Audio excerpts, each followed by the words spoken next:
O Lar Adventista, capítulo 43. Influências pré-natais. Devem as mulheres ser qualificadas para se tornarem mães. As mulheres necessitam de grande paciência antes que estejam qualificadas para se tornarem mães. Deus ordenou que elas sejam capacitadas para esta obra. O trabalho da mãe torna-se infinito em virtude de sua conexão com Cristo. Ele vai além da compreensão. O ofício da mulher é sagrado. A presença de Jesus é necessária no lar, pois o ministério de amor da mãe pode dar ao lar a semelhança de uma Betel. O marido e a esposa devem cooperar. Que mundo teríamos se todas as mães se consagrassem no altar de Deus e consagrassem a Deus os seus filhos antes e depois do nascimento? Importância das influências pré-natais. O efeito das influências pré-natais é olhado por muitos pais como coisa de somenos importância. O céu, porém, não considera assim. A mensagem enviada por um anjo de Deus e 2 vezes dada da maneira mais solene mostra que isto merece nossa mais atenta consideração. Nas palavras dirigidas à mãe hebreia, Deus fala a todas as mães de todas as épocas. De tudo quanto eu disse à mulher, se guardará ela. A felicidade da criança será afetada pelos hábitos da mãe. Seus apetites e paixões devem ser regidos por princípios. Existem coisas que lhe convém evitar, coisas a combater, se quer cumprir o desígnio de Deus a seu respeito ao dar-lhe um filho. O mundo está cheio de laços para os pés da juventude. Multidões são atraídas por uma vida de egoísmo e prazeres sensuais.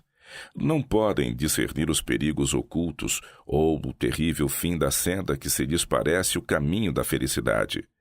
Mediante a condescendência com o apetite e a paixão, desperdiçam as energias, e milhões se arruinam tanto para este mundo como para o porvir. Os pais devem lembrar que os filhos hão de enfrentar estas tentações. Mesmo antes do nascimento da criança, deve começar o preparo que a habilitará a combater com êxito na luta contra o mal. Se antes do nascimento de seu filho, a mãe é condescendente consigo mesma, egoísta, impaciente e exigente, esses traços se refletirão na disposição da criança.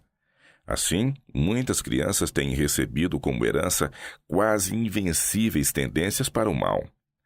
Mas se a mãe se atém sem reservas aos retos princípios, se é temperante e abnegada, bondosa, amável e esquecida de si mesma, ela pode transmitir ao filho os mesmos traços de caráter.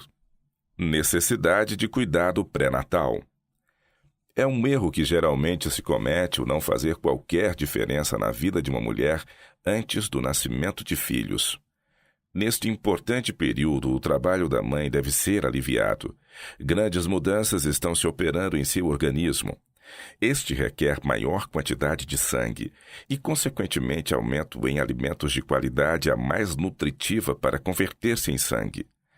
A menos que ela tenha abundante suprimento de alimentos nutritivos, não poderá reter sua força física e seu filho fica privado de vitalidade. Suas roupas também demandam atenção. Deve-se tomar cuidado para proteger o corpo do frio. Não deve ela atrair desnecessariamente vitalidade à superfície, a fim de suprir o que falta em suficiente vestuário. Se lhe falta abundância de alimento saudável, nutriente, ficará em deficiência na qualidade e quantidade do sangue. Sua circulação será pobre e o filho terá falta das mesmas coisas.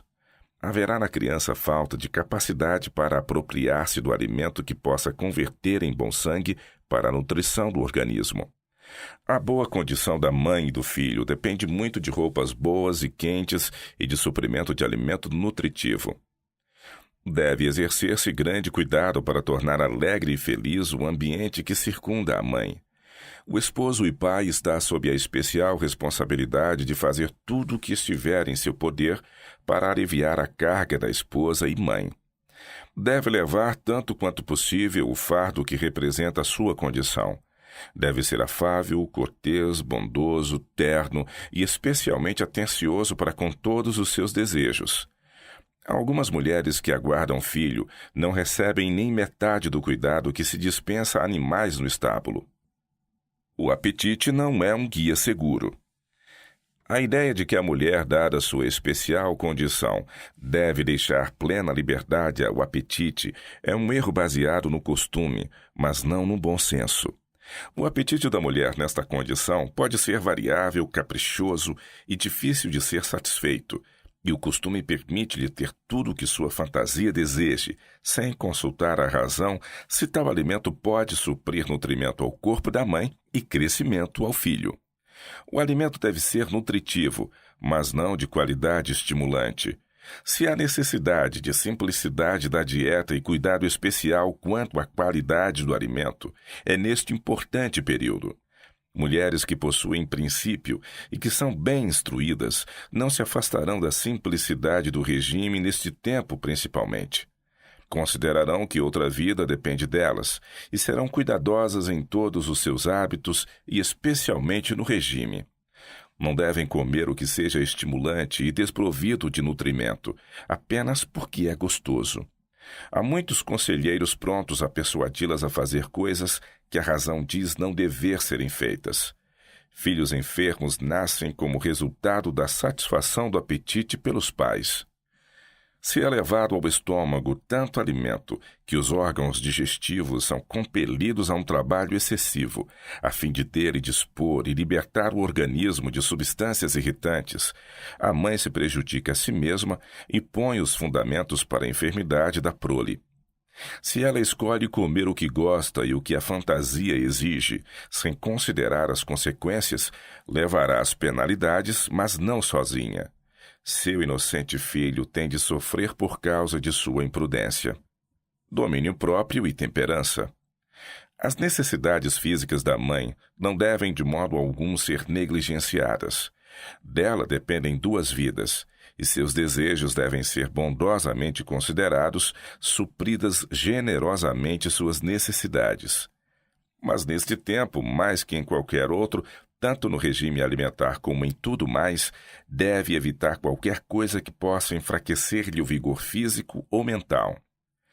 Pelo próprio mandamento de Deus, ela se encontra na mais solene obrigação de exercer domínio próprio sobre si mesma.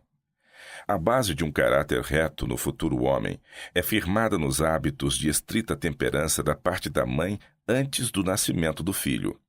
Esta lição não deve ser considerada com indiferença. Disposição alegre e satisfeita.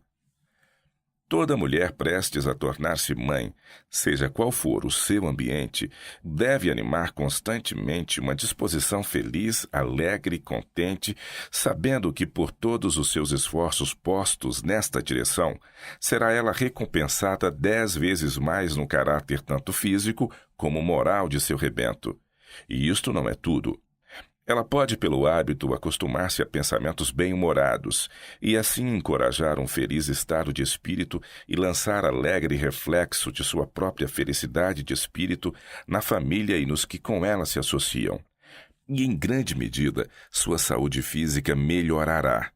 Um poder será comunicado às forças vitais, e o sangue não circulará lentamente, como seria o caso se ela se entregasse ao desânimo e tristeza. Sua saúde mental e moral é revigorada pela leveza de seu espírito. O poder da vontade pode resistir a impressões da mente e se provará grande tranquilizador dos nervos. Os filhos que são privados desta vitalidade que deviam herdar dos pais devem receber o máximo cuidado.